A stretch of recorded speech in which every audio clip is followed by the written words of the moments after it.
કુંભારવાડામાં હીરા સોલંકીની ગર્જના। બંગાળમાં પણ ગુજરાતના વિકાસની ઈર્ષ્યા થાય છે। કેન્દ્રમાં બેઠેલા બે ગુજરાતી ત્યાંથી નારિયેળ ફેંકે છે એટલે મોટા કામો થાય છે। ગમે ત્યારે કામ હોય તો અચૂક ફોન કરજો તેવું હીરા સોલંકીએ જણાવ્યું। સ્થાનિક સ્વરાજની ચૂંટણીનો જંગ જામ્યો છે ત્યારે ભાવનગરના કુંભારવાડામાં રાજુલાના ધારાસભ્ય અને કોળી સમાજના અગ્રણી હીરા સોલંકીની અધ્યક્ષતામાં વિશાળ જાહેર સભા યોજાઈ હતી।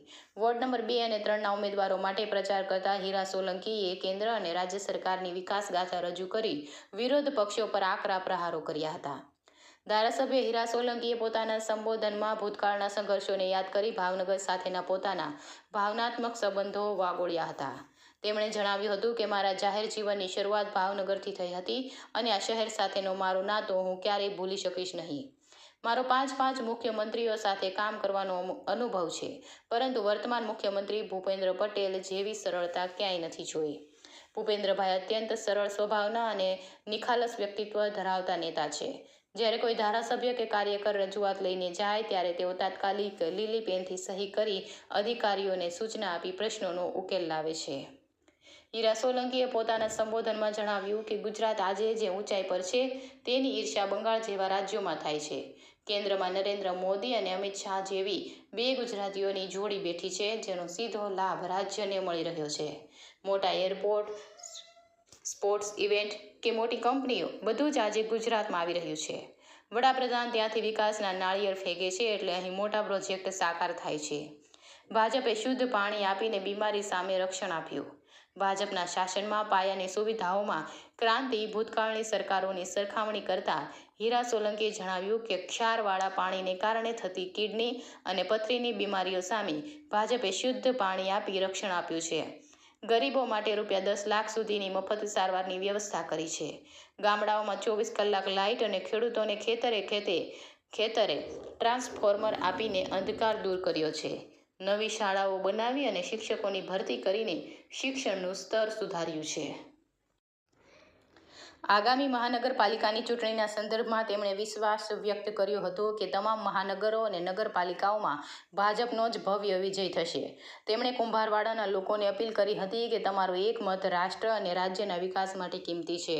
કોઈ પણ દીધા રાખ્યા વિના કમળના નિશાન પર સિક્કો મારી ભાજપના 8 ઉમેદવારોને વિજયી બનાવો। અંતમાં તેમણે લોકોને ખાતરી આપી હતી કે ગમે ત્યારે કામ હોય તો અચૂક ફોન કરજો, અમે હંમેશા તમારી પડખે ઊભા રહીશું। પૂર્વ મંત્રી અને ધારાસભ્ય જીતુ વાઘાણીએ સભાને સંબોધતા કહ્યું હતું કે કુંભારવાડામાં અગાઉ ખુલ્લી ગટર અને ચોમાસામાં હાલાકી ભોગવવી પડતી હતી, જે સમસ્યાઓ ભાજપ શાસનમાં દૂર કરાઈ છે। કોંગ્રેસ છેલ્લા 30 વર્ષથી સત્તાની બહાર છે, કારણ કે જનતાએ તેમને સ્વીકાર્યા નથી।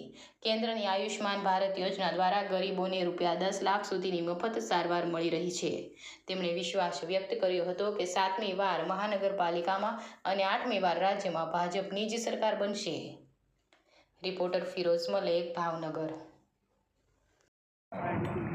હું ધારાસભ્ય બન્યો હીરાભાઈ લોકોની ડિમાન્ડો કેવી દયનીય સ્થિતિની અંદર આપણે રહેતા હતા। હું મિત્રો તમને વિનમ્રતા સાથે કહું છું, શાસકોની અંદર જ્યારે ઈચ્છા શક્તિ ન હોય, જ્યારે લાગણીઓ ન હોય, ત્યારે ક્યારેય કોઈ સમાજ વિસ્તારનો વિકાસ ન થઈ શકે। માંડ પેટીઓ રળતા લોકો સંપ્રદાય, ધર્મ, જાતિ જ્ઞાતિના નામે વાડાઓ કરીને આ દેશને હંમેશા નોખો કરીને મતો અત્યાર સુધી માંગ્યા કોંગ્રેસ। મિત્રો, નરેન્દ્રભાઈએ વિકાસના નામે મત માંગવાની શરૂઆત કરી અને મને કહેતા આનંદ છે કે 18 વર્ણે સ્વીકારીને 2007થી એ યાત્રાની શરૂઆત થઈ। દેશ અને વિશ્વએ સ્વીકારી કે વિકાસમાં બધા પ્રશ્નોનું સમાધાન છે। ખુલ્લી ગટરો હોય,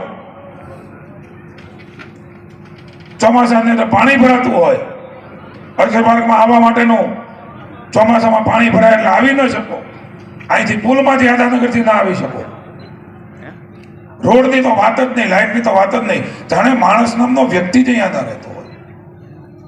મિત્રો, હું કાયમ કહું છું, ભારતીય જનતા પાર્ટી એ કોઈ પણ વિસ્તાર હોય એને માણસ તરીકે જોવે છે, મત તરીકે અમે નથી જોતા। અને ભગવાન રામને પ્રાર્થના કરીએ કે તમારી અંદર ભગવાન રામ બેઠો છે ને, એના દર્શન કરીને રાજી રાખવા માટે જાહેર જીવનની અંદર જઈએ।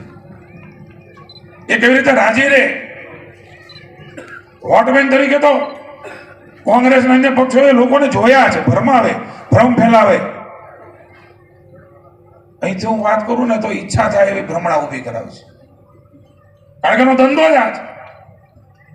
મિત્રો આવો ને, તમે શું કર્યું છે આટલા વર્ષમાં, ભારતીય જનતા પાર્ટીએ શું કર્યું છે એની ચર્ચાઓ કરીએ. ઉંબારવાડાની કરીએ, બની કરીએ. વિકાસ કેવી રીતે થઈ શકે, કોઈ માણસે પીડા ભોગવી છે. મિત્રો નરેન્દ્રભાઈ મોદીએ જનતા જનાર્દનના વિકાસની સેવા માટે પરિશ્રમ કરીને પીડા ભોગવી છે, ત્યારે જનતાને પરિણામો મળ્યા છે. અને 30 વર્ષથી શહેરમાં કોંગ્રેસ સત્તાની બહાર છે. હીરાભાઈ, 30 વર્ષથી કોર્પોરેશનમાં, રાજ્યમાં તો તમેનું બંને ધારાસભ્ય છીએ. મને નથી ખબર, પણ અમારા વ્યક્તિગત વિચારો છે. કોઈ પણ કામ લઈને જાઓ, તમારે તો ભાગશાળી થયા છો મિત્રો. આ કુંભારવાળા ભાગશાળી છે કે તમને આવા મંત્રી મળ્યા છે, આવા ધારાસભ્ય મળ્યા છે. ને તો ભૂતકાળમાં અહીંયા શું સ્થિતિ હતી ને, આ રસ્તાઓની, આ ડ્રેનેજ લાઇનની, અહીંયા પાણી ભરાઈ જતા. હા, કેમ કે મને ખ્યાલ છે, અમે અહીંયા લડ્યા હતા. મોટાભાઈ પરસોત્તમભાઈ છે ને, એ અપક્ષમાં પાવડાની ચૂંટણી લડ્યા હતા ને, ત્યારે અમે તાજના સાક્ષી હતા. અહીંયા અમે કઈ બહારથી આવ્યા નથી, અમે એના તાજના સાક્ષી છે. અને આ ભાવનગરને એટલા માટે ક્યારેય નહીં ભૂલી શકીએ અમે. મિત્રો ખૂબ પ્રેમ આપ્યો છે. કઈ રીતે એનું ઋણ અદા કરવું ને, એવા અમે પ્રયત્ન કરીએ છીએ, પણ ઋણ અદા તો થઈ જ નહીં શકે.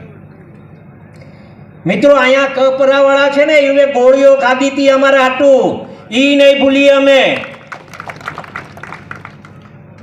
અને એના અનુસંધાને મિત્રો આજે જ્યારે કુંભારવાડામાં હું આવ્યો છું, સવારથી હું પ્રવાસ કરી રહ્યો છું. નાના પાળિયા ગયો, બોટાદ ગયો, હળદર ગામમાં ગયો તો આજે પ્રવાસ હતો સાહેબ મારો ત્યાં.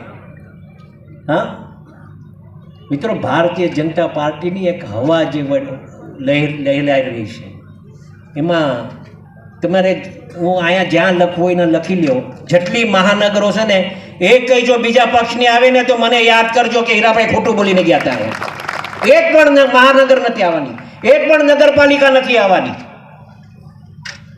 ને અહીંયા કઈ ખોટી બાંગો નાખવાય નથી આવ્યો. એક વાત સમજજો, જે વાતો કરીશ એ જ વાતો કરીશ. અને મિત્રો ક્યારેક અજમાવવું હોય તો અજમાવજો. માત્ર ટેલિફોન કરજો મિત્રો, જેમ થતું હશે ને તો તમારા ટેલિફોનના કામ પર કામ કરી કાઢીશો. હું કઈ ખોટી વાતો કરવા નથી, અનુભવ કરજો. કોક વાર ઘણા બધા મિત્રોએ, ઘણા બધા આગેવાનોએ અમારા હારે ફોન પર વાત થતી હોય, ખોટી નહીં વાત કરીશું. અને ભારતીય જનતા પાર્ટીમાં જે કામ કરવાની તક આ 8 ઉમેદવારોને ટિકિટ આપીને બહુ મોટી વાત છે. પાર્લામેન્ટથી લઈને પંચાયત સુધી ભારતીય જનતા